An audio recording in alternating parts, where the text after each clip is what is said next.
Hey everyone, Zach here. Now on to the fourth episode of Voltron Legendary Defender's second season, Greening the Cube. Starting off, once again, like this series often has, nice mix of serious and fun. They're overall doing sort of spacewalk training just outside the castle as it travels among the stars.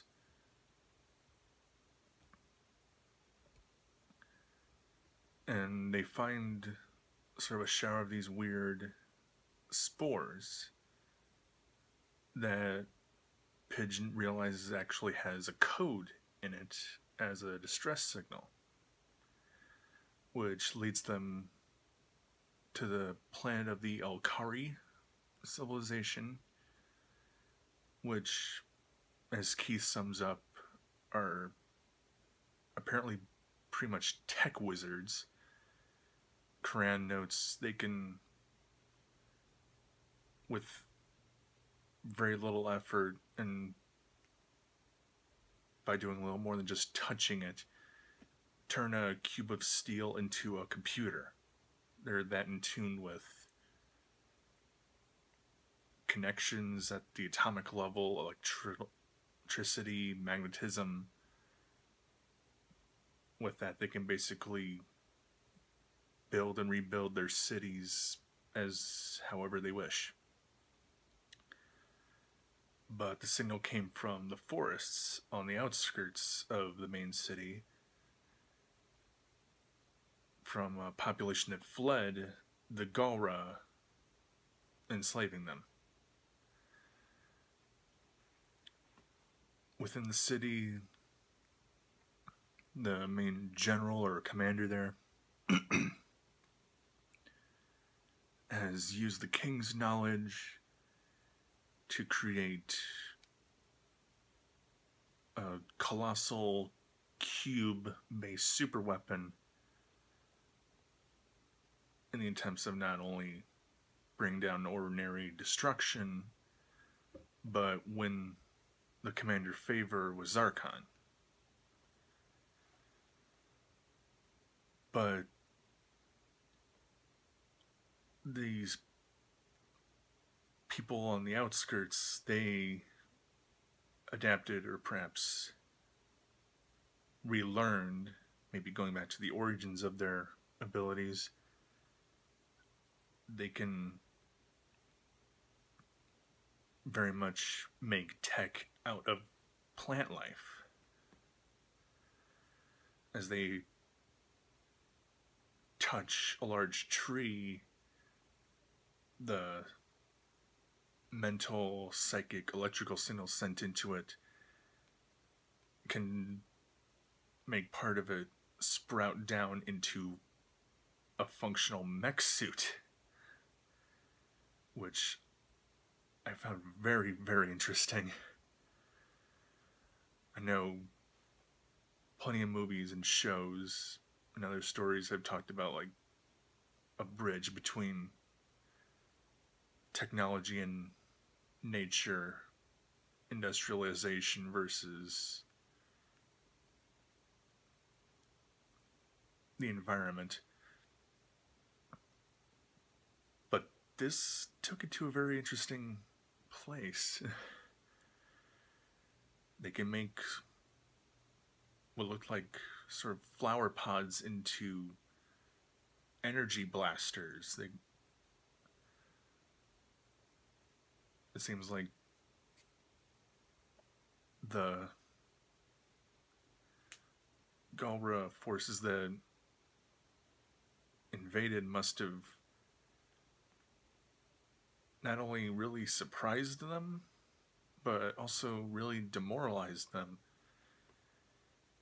Because I'm kind of wondering how they've stayed under their rule. But I suppose there's historical precedent to something like that. Kind of a small, seemingly inferior force doing, who knows what to really gain an upper hand and keep a supposedly stronger group in line. But they work to investigate the weapon. Unfortunately, it's just about complete and is deployed just in time to try to take down Voltron. And it's also a very interesting super weapon. In normal configuration, it just appears like it's a gigantic black cube hovering to wherever it needs to go and attempting to get to its target. But it works to absorb, learn about, and replicate any attack that is launched against it.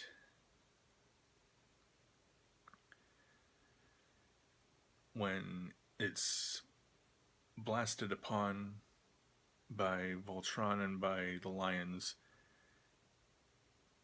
it fires one directly back at them. When it's sliced by the blazing sword, it stays cut apart, but then those halves and then quarters are still functional, and then it's just more numerous, essentially. It can replicate the Blue Lion's ice beam. It seems very much unstoppable because it just keeps learning. It keeps adapting.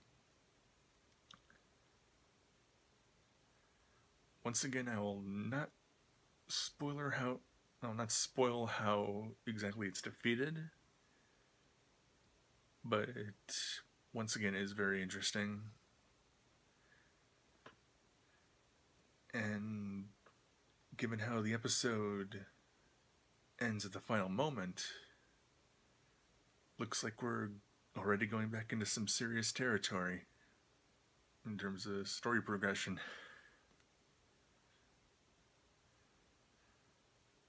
So, in a way, back and forth. Episodic, ongoing story. Episodic, ongoing story. And before this ends, another reference that I did catch while watching, but forgot to mention in the corresponding vlog. Like Shiro mentioning an outformed head for the first time. I noted that one vlog late.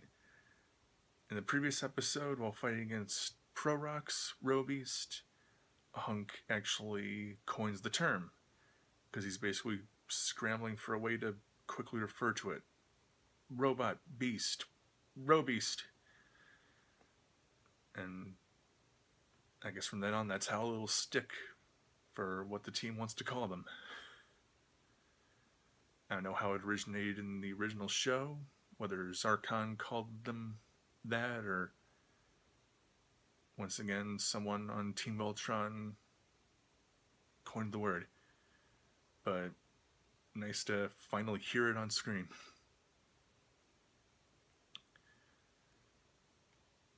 So yeah. Sort of a fun little side adventure. Once again, switching back into the big mission. So, see you in episode 16.